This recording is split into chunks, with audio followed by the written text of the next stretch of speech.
आज आपण कच्च्या कैरीची जेवताना तोंडी लावण्यासाठी मस्त अशी एक रेसिपी कशी करायची ते बघणार आहोत। माझ्या चॅनलवर तुम्ही नवीन असाल तर माझ्या चॅनलला लाईक, शेअर आणि सबस्क्राईब करायला विसरू नका। चला तर मग रेसिपीला सुरुवात करूयात। इथं मी काही कच्च्या कैऱ्या घेतलेल्या आहेत। साधारण 1 किलोच्या प्रमाणामध्ये ह्या कच्च्या कैऱ्या घेतल्या आहेत। कच्च्या कैऱ्याच्या आपल्याला फोडी करून घ्यायच्या। सुरुवातीला मस्त कैऱ्या धुवून घ्यायच्या आहे आणि एका कपड्याने पुसून घ्यायच्या। नंतर याच्या फोडी करायच्या आहेत। फोडी केल्यावर आपल्याला यावर मीठ टाकून घ्यायचं आहे।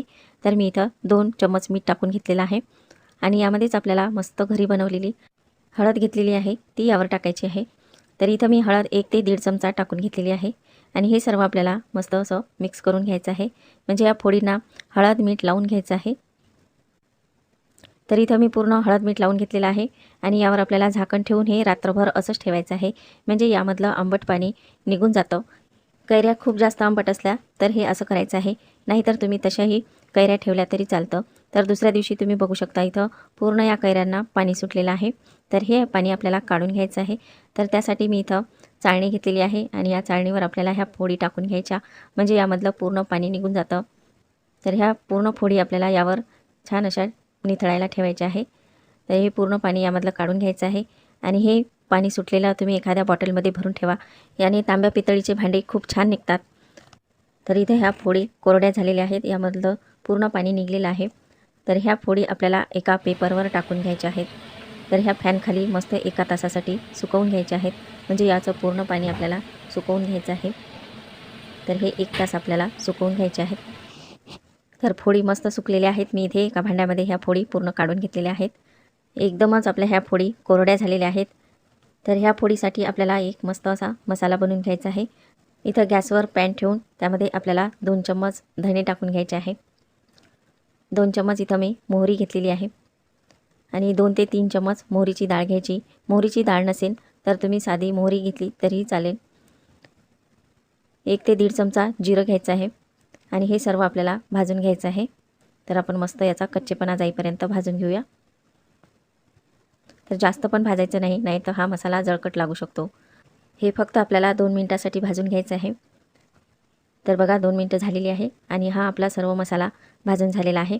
तर हे आपल्याला थंड करून घ्यायचं आहे। हे सर्व मिश्रण आपण एका प्लेटमध्ये काढून घेऊयात आणि हे थंड करायला ठेवायचं आहे। आणि याच कढईमध्ये आपल्याला आणखी तेल टाकून घ्यायचं आहे। तर इथं मी 100 ग्रॅम तेल टाकून घेतलेलं आहे। तेल तुम्ही कमी जास्त करू शकता। 5 ते 6 लसणाच्या पाकळ्या इथं मी कट करून घेतलेल्या आहेत, त्या आपण यामध्ये टाकून घेऊयात। तर तेल छान गरम झालं की यामध्ये ह्या टाकून घ्यायच्या आहे आणि लालसर होईपर्यंत याला परतवून घ्यायचं आहे। तर मस्त याच्या लाल लाल फोडी होईपर्यंत हे मस्त भाजायचं। आपला हा लसूण इथे लाल झालेला आहे, बघू शकता। मी इथं गॅस बंद केलेला आहे। गॅस बंद केल्यावर आपल्याला यामध्ये मीठ घालायचं आहे। तर मी इथं 1 ते 1.5 चमचा मीठ घेतलेला आहे आणि 2 चम्मच तिखट घ्यायचं आहे आणि 1 चमचा हळद घेतलेली आहे।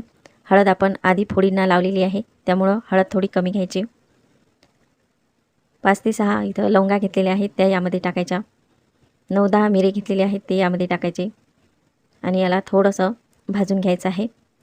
हे तिखट मीठ हळद आपल्याला जास्त गरम तेलामध्ये टाकायचं नाही, तर थोडं कोमट तेल झालं की ज्यामध्ये हे टाकून घ्यायचं आणि त्याच तेलामध्ये भाजून घ्यायचं आहे।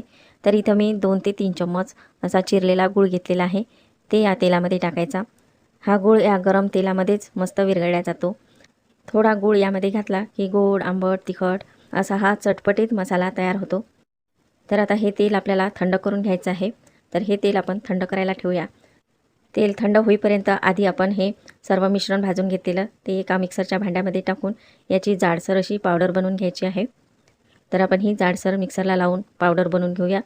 तर बघू शकता इथं मी हे जाडसर असं करून घेतलेलं आहे। तर जास्त बारीक पण करायचं नाही, तर थोडं अगदी जाडसर ठेवायचं आहे।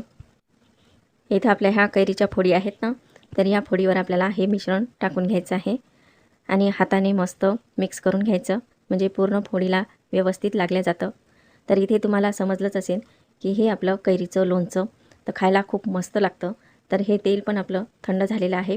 हे तेलही आपल्याला यावर टाकून घ्यायचं आहे आणि इथं थोडा हिंग टाकून घ्यायचा, यामुळे लोणच्याला खूप छान अशी चव येते आणि लोणचंही खराब होत नाही। तर अशा पद्धतीने हे आपलं मस्त लोणचं छान तयार झालेलं आहे। तुम्ही हे जेवणासोबत तोंडी लावू शकता। किंवा मुलांना डब्यामध्ये पोळीला लावून खायला देऊ शकता. तर अगदी कमी तेलामध्ये आपलं हे लोणचं तयार झालेलं आहे. तर हे जास्त दिवस टिकत नाही. तर तुम्ही हे 8 ते 15 दिवस लोणचं करून खाऊ शकता. सध्या कैऱ्या कच्च्या आहेत, चांगल्या पकलेल्या नाही किंवा लोणच्याची कैरी अजून तर बाजारामध्ये आलेली नाही. त्यामुळं तुम्ही हे लोणचं जास्त दिवस टिकवून ठेवू शकत नाही. त्यामुळे लवकर संपून टाकायचं आणि शक्यतो लोणचं फ्रीजमध्ये ठेवायचं आहे. आणि बघा मस्त आपलं हे लोणचं तयार झालेलं आहे. तर अशाच पद्धतीचं तोंडी लावण्यासाठी तुम्ही लोणचं करून बघा आणि असेच नवनवीन व्हिडिओ पाहण्याकरिता माझ्या चॅनलला सबस्क्राईब करा.